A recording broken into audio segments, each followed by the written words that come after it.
Hey, hello to everybody out there, Willys fans.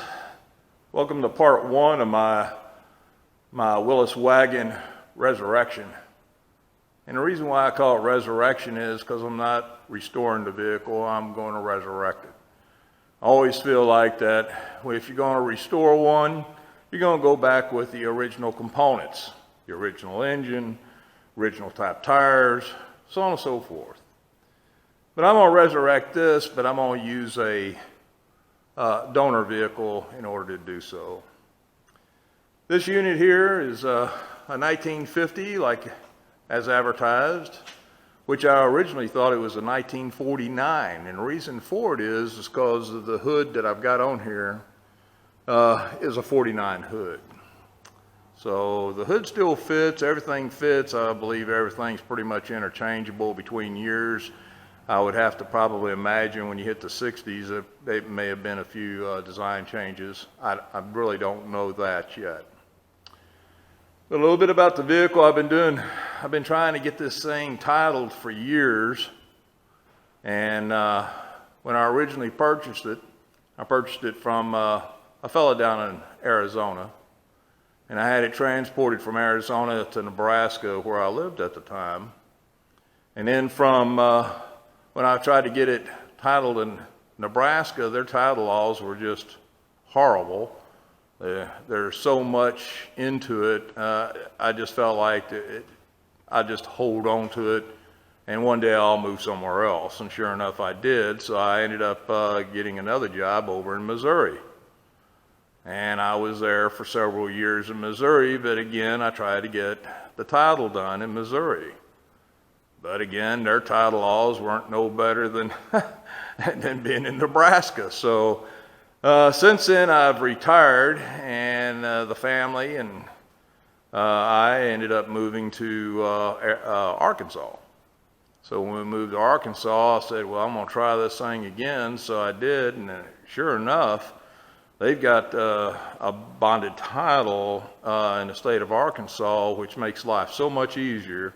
You got to have the state trooper come out and take a look at the VIN number, validate it, and give you the paperwork, and then submit all this stuff to state.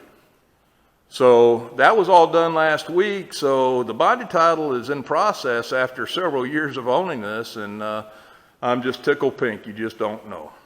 So overall, the vehicle, again, originally came from Arizona. And a lot of the rust on there is nothing more than, the sand. It kind of sandblasted the hood a little bit and what have you, and just took the paint off, what have you. And so there's not a rust spot like a hole that I've got to go back in and patch or sheet metal or anything else. I mean, what you see is just paint fade, or somebody painted over it one time or another. Who knows? Don't know the whole story behind the vehicle or anything. But interesting enough, just about the wagon itself, if you take a look in there in the engine compartment, well, this dude's got a V8 in there. So the story behind these things is that the original ones, especially around the 40s and 50s when they came out, they actually had a four-cylinder in there. Most of you guys probably know this who are Willys fans. And apparently the owner at one time felt like he just didn't have enough horsepower.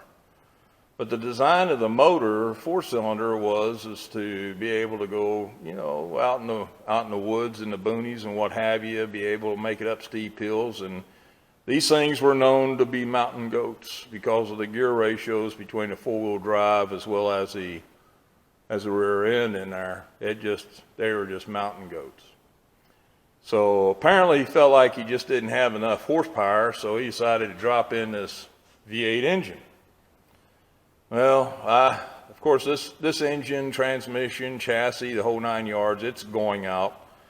And I'm going to resurrect it with a donor vehicle, and I'll show you that shortly. But interesting enough, about this motor, this V8 in here. I got to looking at it, and if you take a look in the back here, there's your distributor. All right, so the first thing to your mind that comes to it is, for all you motor gearheads, is that, guess what? This dude is a Chevrolet motor. But you think that, well, the blue on the engine is Ford blue. And so I scratched my head a little bit. I said, I gotta research this motor. So I went ahead and I researched it, and come to find out, it's a Ford engine. It's called a Y-block. And the Y-block was produced back between the years of 1954 through 1964. And what's really unique about this motor is that its predecessor was the Ford L head engine, which was known as the Ford Flathead V8. That was its predecessor to this motor. But this motor here was used in hot rods all across the U.S. back in its day and what have you. It was actually put into Mercury cars as well as the Fords, since it was Ford. Ford did some, or correction, as Mercury did some work on it and stepped up the cubic inch in them a little bit. And I mean, there's a lot of history on the Y-block V8. But what's really interesting is when after 64, then Ford came out with another engine, another V8 to replace this one. And they called it the Ford FE, or a lot of you guys probably recall the Ford Windsors. How many of you guys remember those? The 351 Windsor that went in the Mustangs and some of those other higher performance cars back in the early, say the mid to late 60s, early 70s. I do. And a lot of them were pretty punchy back then. So yeah, so this was actually the successor of those engines.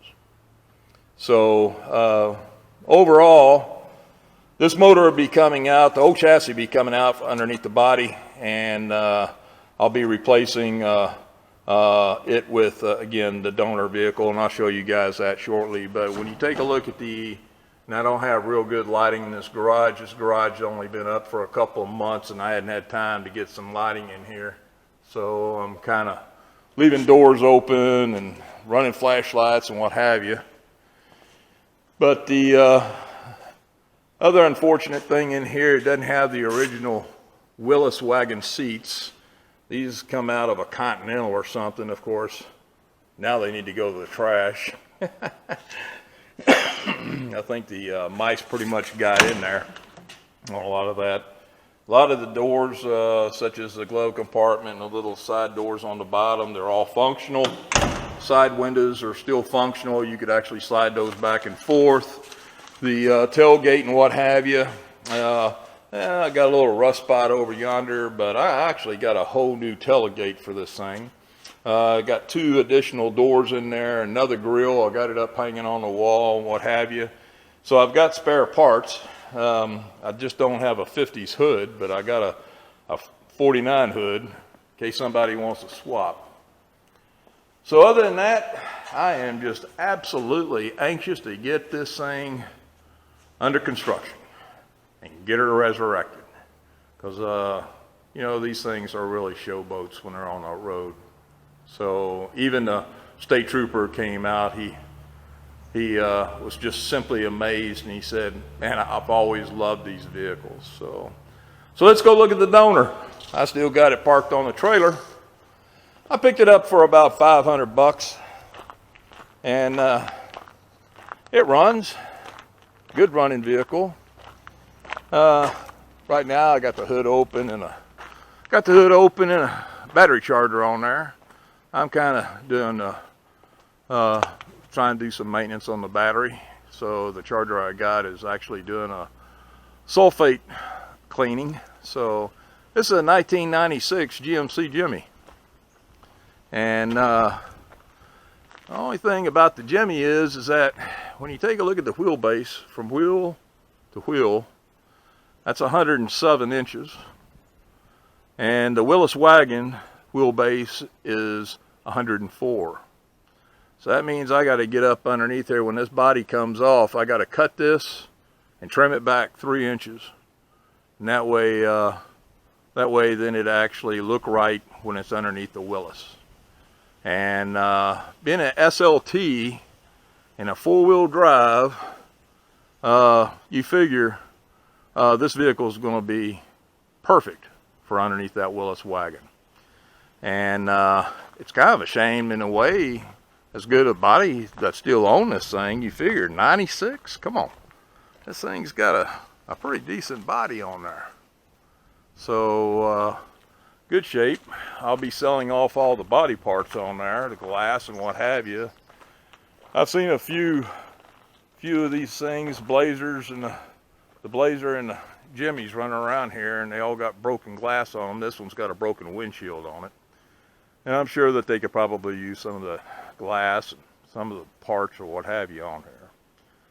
So other than that, on board it's 4.3 V6, which is what I want. I'm not looking for a V8 or a hot rod to turn that Willys wagon into a hot rod. And it's got automatic transmission, which is also what I want. And it's got a 4L60 in there, 4-wheel drive. So overall, it's going to be a perfect donor vehicle. So again, I'm going to end part 1, and hopefully, well, I don't know exactly when. The weather seems like it's getting worse and worse and worse every time I turn around. And being a new garage, I haven't even had time to get a heating system in there, let alone the lighting system in there. But I do have all the electrical ran, which is a good thing. So as soon as I can, I'm going to get this dude off the trailer, start it up off the trailer, parked in the garage, and slowly start taking off the front cap, and then try to get that body off of it. And then we'll start working with the rest of it later. All right, guys, y'all take care. Till next time for part 2. Cheers from Arkansas.